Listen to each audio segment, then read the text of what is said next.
Okay, let's see. I can't see myself, ladies and gentlemen, but here we are. This is EJ Melvin, and we are here in this beautiful, sunny Charleston, South Carolina, bringing you part 5 of the Keys to Walking in Destiny. We just decided we'd come outside for this beautiful day, but just can't seem to find the right spot.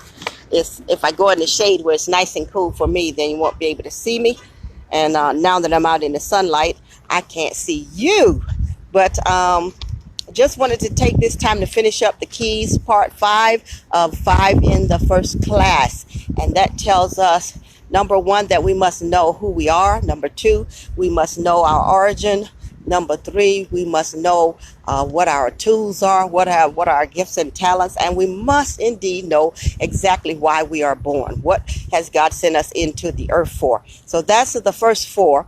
And so we're coming into the final one today, and that is, where am I going? Every person should have a sense of direction. You must know where you're going. This is especially good for us because as you know, I have just traveled 1,000 miles in the car back and forth between 3 cities, and it's been quite a draining type of a trip.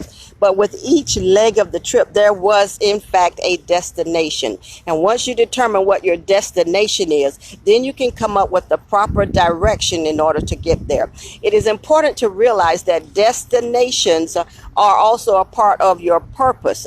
They are paramount to purpose, because when you set a destination, or in other words, maybe a goal or a set end, a future, when you set that in stone, then it gives you a greater sense of expectation. And it is important in walking in purpose that you have a sense of expectation. Going forward in life without any expectation is kind of like wandering aimlessly in the desert of life, and that's not something that you want to do. You want to make sure that you have a definite destination. Now, when I woke up this morning, I heard the Lord say, your GPS, your internal GPS, you need to set it and forget it. So not necessarily that you're never going to do anything other than your first direction, the first goal that you're setting, but you have to be willing to take one thing on and then to stay with that until you get that thing absolutely complete. And once you get that completed, of course, you can move on to something. You can add on a different thing. That's what we did when we came out here first to Charleston. We stopped at the hotel. My niece went to work her first day and worked 2 days. And then there was a corporate change, which says, we want you to go back to your hometown and we want you to pack up everything that you have. Now, this was not something that we knew in advance, but it's still a part of the divine purpose for which we have come to Charleston. So she had to in turn stop working, drive all the way back to the home city, and then take care of those 2 days of activity and then drive back. I'm really sorry that it's so dark in the shade, but that sun out here is kicking. I know it's got to be 80, 85 degrees. So all you really need to do is hear my voice, and hopefully that will suffice. If not, I'll come back, and when I get back into the hotel room, I'll record this for you again. Number 1, plot a path of direction. We had the good fortune, I should say, to have a GPS on both our phones. And so we put in where we wanted to go here in Charlotte, and we absolutely began to follow the direction of the voice that was on the telephone. As we came back to Charlotte from Wilmington, the GPS decided that to take us in a different direction. Maybe that's not quite the right word, to take us along a different path to the same direction. We're still going to reach Charleston. We're still going to reach the restaurant. We're still reaching the hotel, but it's bringing us a different way than the way that we came. And because we were not that familiar with the way that we were coming, it wasn't until we were on the very last leg that we realized that this is not the way that we came before. But honestly, once you have the direction that you want to go, you may need to be flexible in order to get to the place. There may be detours that come. There may be one of my friends call them violent eruptions in your lifeline, in your lifetime, that cause you to be either delayed or detoured. So what you have to do is to learn to be flexible, but as long as you're headed in the same direction, you're still going to make the place that you have started out to. So you follow the direction of your GPS system. And listen, your GPS system internally, of course, is the Holy Spirit, but also it's the plan that you have set down. When you say set your GPS, that means to write the vision and to make it plain. That means to sit down and consider all the options. That means to sit down and make a complete detailed description what it is that you're trying to accomplish. And hopefully when you do this, you are moving and connecting that to your divine purpose. That's why it's important to go through the first four of this lesson first, so that you then, when you begin to write your detailed plan of how you're going to get there, you know exactly whether or not you are moving in the direction of purpose, so that you're walking in that. Sometimes rerouting again is necessary. If you miss your exit, sometimes we miss the exit. Sometimes we're supposed to turn and we don't turn, or sometimes we're to go straight and we make a wrong turn. We did that a couple of times. We ended up down at the river in midday traffic. It was about 95 degrees, but we simply allowed the GPS to reroute and then to begin to redirect us to get us back on the right path. Sometimes the GPS will show you a difficult route. Those are the things that we don't want to do. I know a lot of people say, you got to step outside of your comfort zone. I just think it's better to say expand your comfort zone. It seems like when we think about stepping out of the comfort zone, it's as if we are leaving the familiar and going into something brand new, which exactly we are. But if we use our mindset to think of it in a different way, to expanding your comfort zone. So because if you and when you decide to move in the direction of purpose, I can't see you, Laverne, God bless you. When you decide to go to the next level, there are going to be some areas that you haven't wandered into before, some things you haven't done before. So what you want to do is get used to the idea that, yes, this doesn't feel good, doesn't feel comfortable, does not feel familiar. However, if you have plotted out your direction correctly, you know that you're moving in the right direction and you're going to be able to handle whatever it is that's coming your way.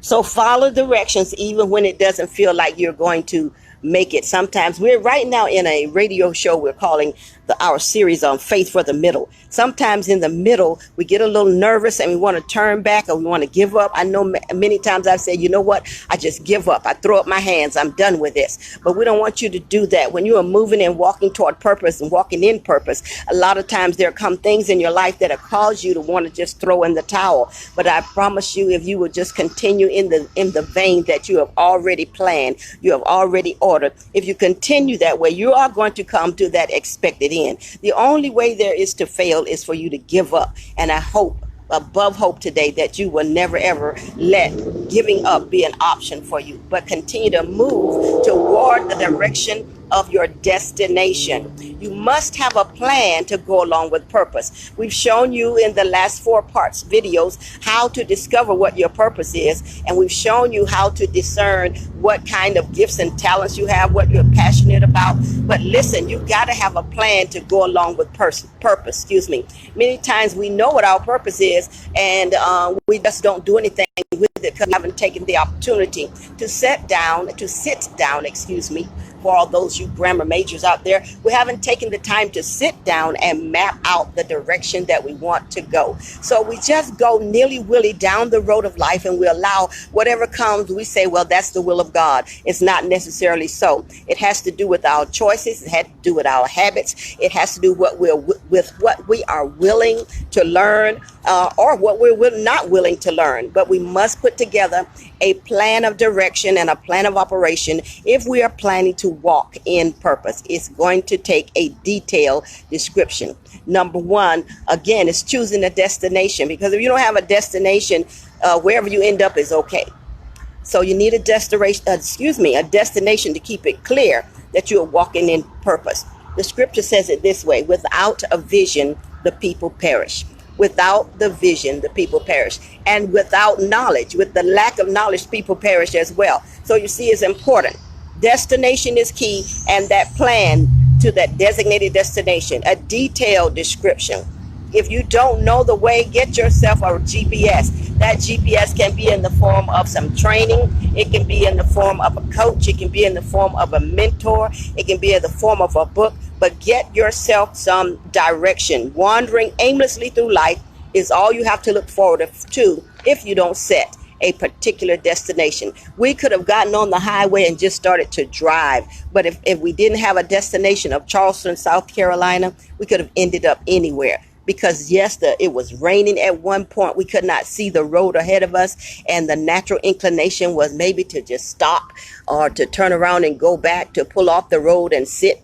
And even at that point, I want to say that about pulling off to the side of the road. Listen, delayed does not mean denied. So if you have to pull off, you have to slow down. If you have to stop for a moment, make sure that it's in your plan to stop. Get yourself a rest stop, but don't make it a quit stop. All right.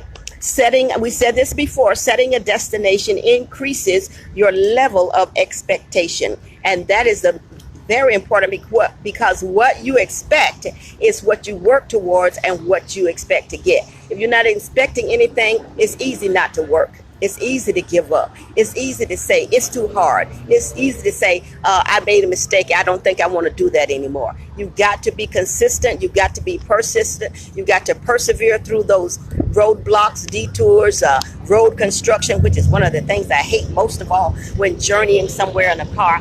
Or even if you're in the airways, you got to endure the turbulence and just hang on for the ride and determine that you're going to make it to the other side. To be determined that you are going to make it to your destination. There will be people who will come alongside of you to help you if you are committed to going to the destination that you have desired. I believe it is Wayne Dyer, put it this way, Dyer, having a hard time with my tongue today.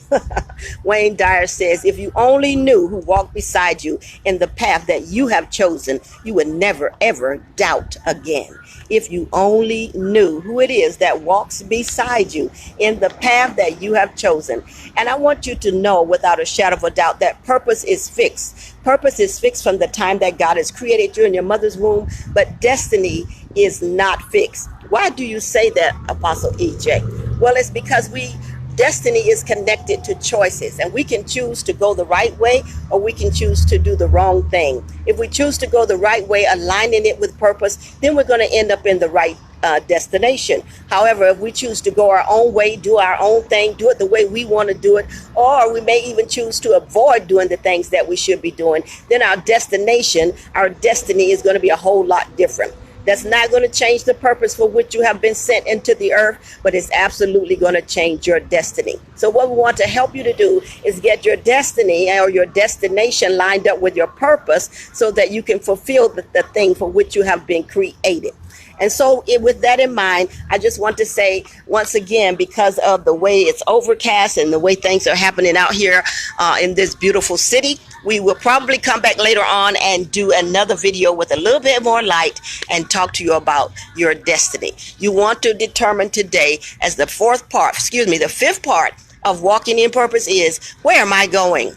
Where do I intend to end up? What is the thing that I want to see done, accomplished in my life so that I can say, this is it? When you start out running a marathon or even a sprint, you're looking for the goal line. And I want to find out today, want you to find out for yourself even, what is the goal line for you? What is it that you want to see in the next 5 years? Where do you see yourself? I know a lot of people, a lot of interviews that I've gone on for a job, that's one of the questions that they ask you in your interview is, where do you see yourself in the next 5 years? And you can either have an answer or you can make up something on the spot. Or you can be like some people and say, well, I really hadn't thought about that far. If you haven't thought about that far, you're just going to drift towards whatever wind that is blowing. And we don't want our lives to reflect that we're drifters. We want to be purposed and we want to be intentional about the destination we are trying to reach.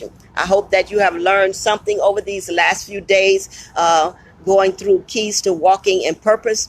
Number 1 is, who am I? Determine who you are. Number 2 is, where did I come from? What is my origin? What is my foundation? Number 3 is, what are my gifts and talents? And what are the equipment? What is the equipment that I have come into this earth with that is going to help me fulfill my purpose? Number 4 is definitely Be clear on what that purpose is. And number 5 is, what is your destination? Where are you going? Do you have any idea of the place you intend to end up? Maybe in the next 5 years, maybe at the end of this year, but you need to make a goal. You need to say, this is where I'm headed, and these are the tools I need to get there.